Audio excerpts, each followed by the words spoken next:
Still all square at the World Chess Championship.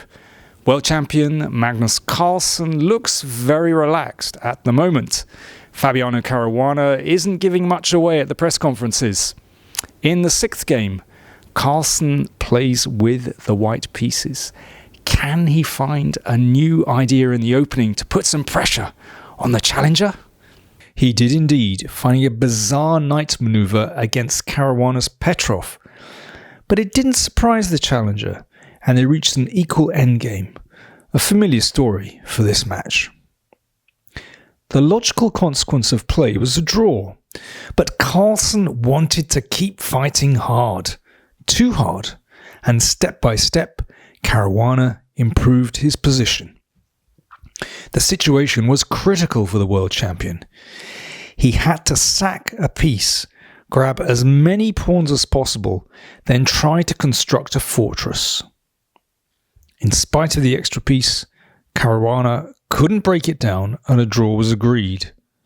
But that wasn't quite the end of the story. You were right not to believe in fortresses. Apparently there was a mate in 30 at some moment in the middle of this fortress. So do you still not believe in them? You mean after I go h5? Yes, after h5.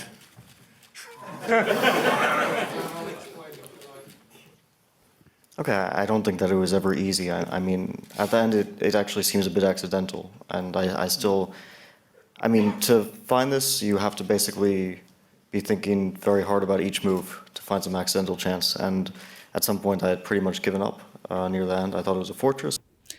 After 6.5 hours and 80 moves, the players agreed to a draw. What an incredible fight. I mean, those of us watching are completely exhausted. What about the players? I have to say they looked remarkably fresh at the press conference. I mean, I found it very impressive. Remarkably, Fabiano actually missed a win. Now, this is so complex that, I mean, I'm certainly not criticizing. In fact, this very subtle winning idea was demonstrated by a Norwegian supercomputer called Sessa. And it's so far away from human chess that Fabiano can't be blamed for overlooking this. Let me show you the idea, because it is actually very beautiful and exploits a very nice endgame concept, Zugzwang. So here we go. In the game, Fabiano played knight move, but here he could have played bishop here. And that's actually a waiting move. So one problem is that if the bishop moves back, then the king comes into the corner. And that's, well, we'll see that's exactly what black wants. So we wait with the bishop on this diagonal, preventing the king coming over. Then the knight comes here. So be careful of a check here, forking king and bishop. So bishop here. And that also protects this pawn.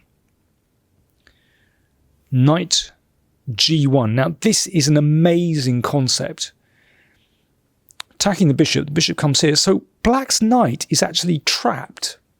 So this is a really inhuman idea.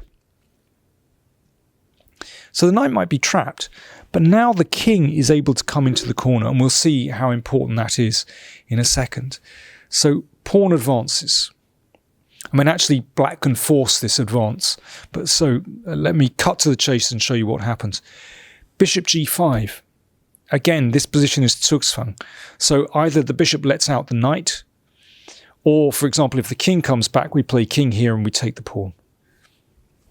So at some point, white has to push. H7, check. King goes in the corner, of course. Now, if the king moves away, we take the pawn. So now the bishop has to move. That lets out the knight, crucially. And then we're ready to give a check here. So if the bishop moves here, for example, we give a check. And now the king has to move away from protecting the all-important pawn.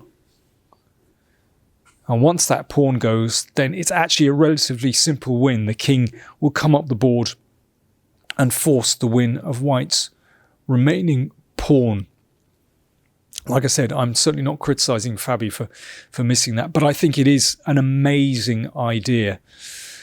So 6 draws after 6 games, but boy oh boy, the players are giving it their all.